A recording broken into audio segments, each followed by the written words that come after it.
அனைத்து உலக அன்பர்களுக்கும் அடியேனின் ஆங்கில புத்தாண்டு நல்வாழ்த்துக்கள்.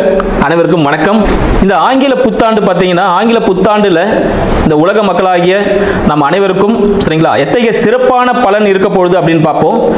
இந்த ஆங்கில புத்தாண்டு வியாழக்கிழமை ரோஹிணி நட்சத்திரத்தில் தொடங்குது. அப்படின்னு பார்த்தீங்கன்னா, ரோஹிணி நட்சத்திரம்னாலே சந்திரன் தான். சந்திரன் உச்சமாகக்கூடிய ஒரு இடம் ரோஹிணி நட்சத்திரம் சொல்லலாம். இந்த காலகட்டத்தில் நம்ம ஆங்கில புத்தாண்டு வர்றதுனால அனைத்து உலக மக்களுக்கும் எத்தகைய சிறப்பான பலன்கள், எத்தகைய பாதக சூழ்நிலைகள் இருக்குது அப்படின்னு பார்ப்போம். ஆங்கில புத்தாண்டுல பார்த்தீங்கன்னா, இந்த அரசியல் அப்படின்னு எடுத்துக்கிட்டோம்னா, ஏன்னா அரசியல் பார்த்தீங்கன்னா நிறைய பிளவுகள் ஏற்படுவதற்கான ஒரு காலகட்டமாக இந்த 2026ஆம் ஆண்டு இருக்க போகுதுன்னு சொல்லலாம். பல கட்சிகள் சிதறி போகக்கூடிய ஒரு காலகட்டமாகவும், ஆட்சி அமைத்துள்ள கட்சி மீண்டும் ஆட்சி அமைவதற்கான ஒரு சாத்திய கூறாகவும் இந்த ஆங்கில புத்தாண்டு இருக்க போகுதுன்னு சொல்லலாம். அதற்காக அவர்களுக்கு வாழ்த்துக்களையும் தெரிவித்துக் கொள்கிறோம்.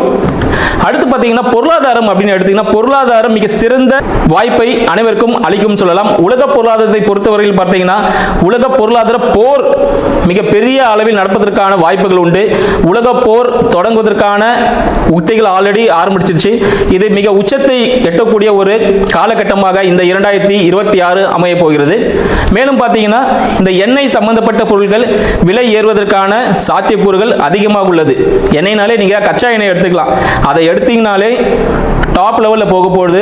அதனால தங்கம், வெள்ளி மிக உயர்ந்த இடத்தை அடைய போகுதுன்னு சொல்லலாம். பொருளாதாரத்தில் மிக பெரிய ஒரு மாற்றத்தை ஏற்படுத்த போகுதுன்னு சொல்லலாம். இதனால இந்தியாவில் என்ன இருக்கும் அப்படின்னு பார்த்தீங்கன்னா, இந்தியாவில் பல நாட்டிலிருந்து பல பேர் முதலீடுகளை செய்வதற்கான ஒரு வாய்ப்பாக இந்தியா அவங்களுக்கு வழிவகுக்கும் சொல்லலாம். இதனால இந்தியாவோட பொருளாதார முன்னேற்றம் மிகவும் சிறப்பானதாக இருக்கும் அப்படின்ற விஷயத்தையும் நம்ம தெரிஞ்சுக்கலாம். பொருளாதார ஈர்ப்புக்காக பல்வேறு சலுகைகளை அரசாங்கமும் தனியார் நிறுவனமும் வழங்குவதற்கான வாய்ப்புகள் அதிகமாக இருக்குன்னு சொல்லலாம். இது மட்டும் இல்லாமல் பார்த்தீங்கன்னா, வான்வழி தாக்குதல்கள் அதிகரிக்கும். வான்வழி போர், வான்வழியான விபத்துகள் அதிகமாக நடக்கக்கூடிய ஒரு ஆண்டாக இந்த மாதம், இந்த 2026ஆம் ஆண்டு திகழப் போகிறது.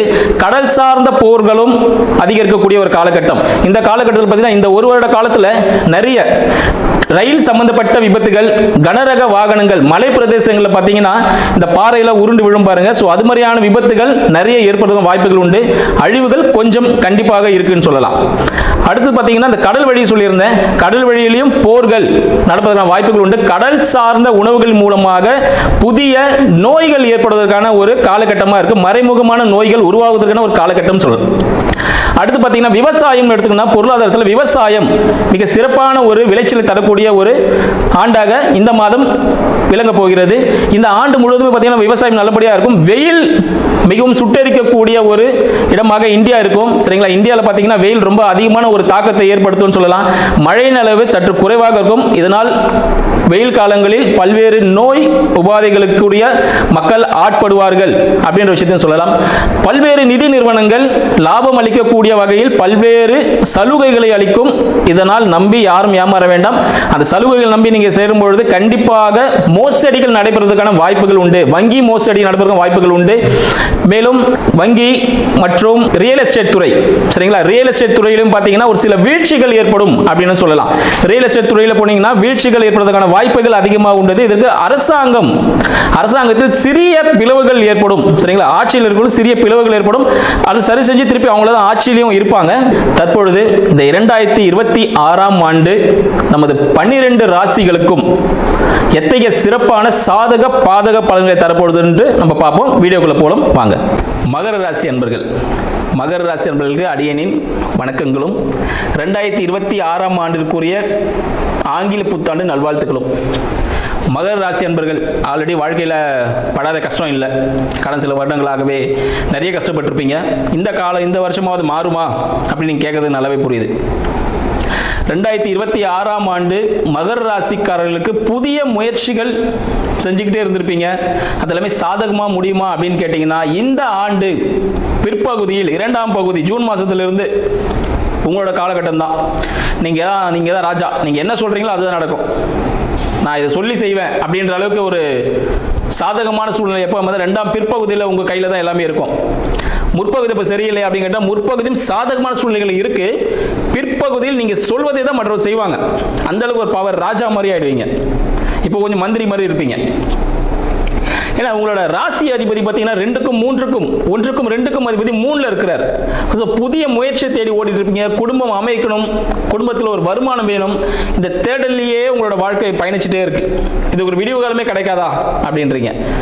இந்த விடிவு காலம் உண்டு. பிற்பகுதியில் கண்டிப்பாக விடிவு காலம் உண்டு. குரு பெயர்ச்சியில் மிக சிறந்த ஒரு விடிவு காலம் உண்டு.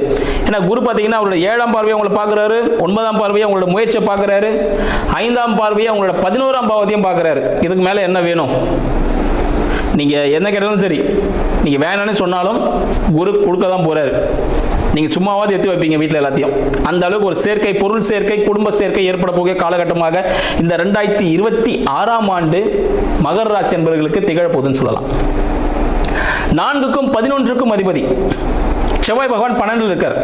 ஸோ வீடு, வண்டி, இதை வாகனம் விற்கணும், ஒரு ப்ராஃபிட்டுக்காக விற்க போகிறீங்க, ஒரு இன்வெஸ்ட்மெண்ட்டுக்காக விற்க போகிறீங்க, வேறு ஒரு வீடு வாங்கிறதுக்காக பழைய லேண்டை விற்க போகிறீங்கன்னா இந்த காலகட்டம் உங்களுக்கு சிறப்பான ஒரு லாபத்தை அளிக்கக்கூடிய காலகட்டமாக இருக்குது. அதெல்லாம் வித்துடலாம் இந்த காலகட்டத்தில். சரிங்களா? பார்த்து கொஞ்சம் வெயிட் பண்ணி காலம் பார்த்து செய்யும் பொழுது அது ப்ராஃபிட்டை கொடுக்கும். நல்ல ப்ராஃபிட் தரக்கூடிய காலகட்டமாக இந்த காலகட்டம் திகழுது. இப்போ விற்றீங்கன்னா முதற் பகுதியில், ஆண்டின் முதற் பகுதியில் வச்சு விற்கும் போது நல்ல ப்ராஃபிட் கிடைக்கும்.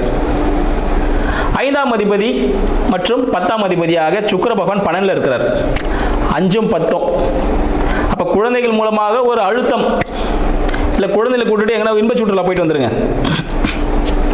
குழந்தைகளுக்காக கல்வி செலவுக்காக இல்லை ஃபியூச்சருக்காக ஒரு இன்வெஸ்ட்மெண்ட், ஹியூஜ் இன்வெஸ்ட்மெண்ட் பண்ணிடுங்க. இது பண்ணிங்களா அந்த அழுத்தம் குறைய ஆரம்பிச்சிடும். இன்கேஸ் குழந்தையே இல்லைங்க, ரொம்ப கஷ்டப்பட்டு இருக்கோம், இந்த 2020 தீர்வு கிடைக்குமா அப்படின்னா இந்த காலகட்டத்தில் மருத்துவ உதவியோட இதற்கு மேலே ஒரு டாக்டர்கிட்ட ட்ரீட்மெண்ட் போயிட்டு இருந்தீங்கன்னா அந்த டாக்டரை விட்டுட்டு உங்கள் வீட்டுக்கு பின்புறம் வழியாக இருக்கக்கூடிய ஒரு ஹாஸ்பிட்டல் உங்கள் கண்ணுக்கு தெரிய ஆரம்பிக்கும். சரிங்களா?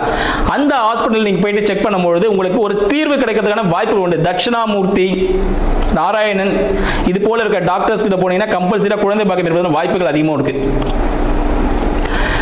உங்களின் 6ஆம் அதிபதி 6க்கும் 9க்கும் அதிபதி புத பகவான் 12ல் இருக்கிறார். ஸோ உங்களோட பிரச்சனைகள் எல்லாம் தீரக்கூடிய காலகட்டங்க.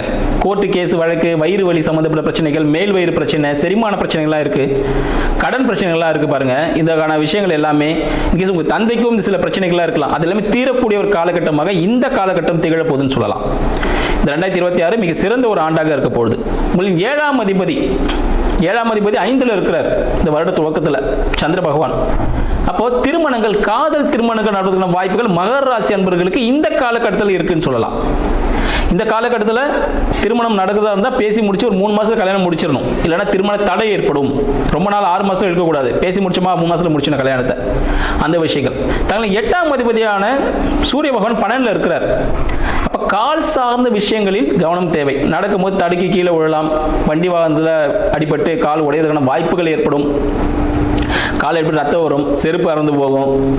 சரிங்களா? ஸோ இது போல விஷயங்கள், கொலுசு திருட்டு போகலாம். இது போல விஷயங்கள், கவர்மெண்ட் ரிலேட்டடான விஷயங்கள் உங்களுக்கு பெனால்ட்டி ஏற்படலாம். சில நேரத்தில் மறைந்து வாழ்வதற்கான சூழ்நிலைகள் ஏற்படுறதுக்கான வாய்ப்புகளும் மகர ராசி. மறைஞ்சு வாழணும்னு பார்த்தீங்கன்னா ஒன்று சிறைச்சாலை போகிறது, இன்னொன்று பார்த்தீங்கன்னா டூர் போகிறது, அப்படின்னா வெளிநாடு போய் வியாபாரம் பண்ணுறது. இதை எந்த ஆப்ஷன் நம்ம எடுத்துக்க போகிறோம் அப்படின்ற விஷயத்தை எடுத்துக்கணும். கவர்மெண்ட் ரிலேட்டடான விஷயங்கள் எல்லாம் கரெக்டாக கையாளுங்க. அதில் எந்த விதமான சார்ஜஸ் இருந்தாலும் பே பண்ணிவிடுங்க. ஏன்னா அது மூலிமா ஃபியூச்சரில் உங்களுக்கு பெனால்ட்டி வரதுக்கான வாய்ப்புகள் உண்டு. அதனால கரெக்டாக டைமிங் கரெக்டாக ஃபாலோ பண்ணிக்கோங்க. அடுத்து உங்களுக்கு 11ஆம் அதிபதி. சரிங்களா? மகர ராசியின் 5க்கும் 11 அதிபதி சொல்லிட்டோம், ஆல்ரெடி சொல்லியிருக்கோம். சுக்கிர பகவான் 12ல் இருக்கிறார். ஸோ குழந்தைகளுக்கான ஹியூஜ் இன்வெஸ்ட்மெண்ட் பண்ணுங்க அப்படின்னு சொல்லிட்டோம். ஸோ இன்றைக்கு சாதகமான பலன்கள் தங்களுக்கு 2026 காத்து கொண்டிருக்கிறது. தங்களின் சகோதர சகோதரிகள் மூலம், சரிங்களா, உங்களோட சகோதர சகோதரி மூலமாக ஒரு நல்ல முன்னேற்றத்தை நீங்க அடைய போறீங்க. இவ்வளவு நாள் அவங்களுக்காக உழைச்சிருப்பீங்க, இப்போ அவங்களாம் உங்களுக்கு திருப்பி செய்ய போறாங்க. இத்தகைய சாதகமான பலன்கள் உங்களுக்கு 2024 காத்து கொண்டிருக்கிறது. நன்றி, வாழ்க வளமுடன்.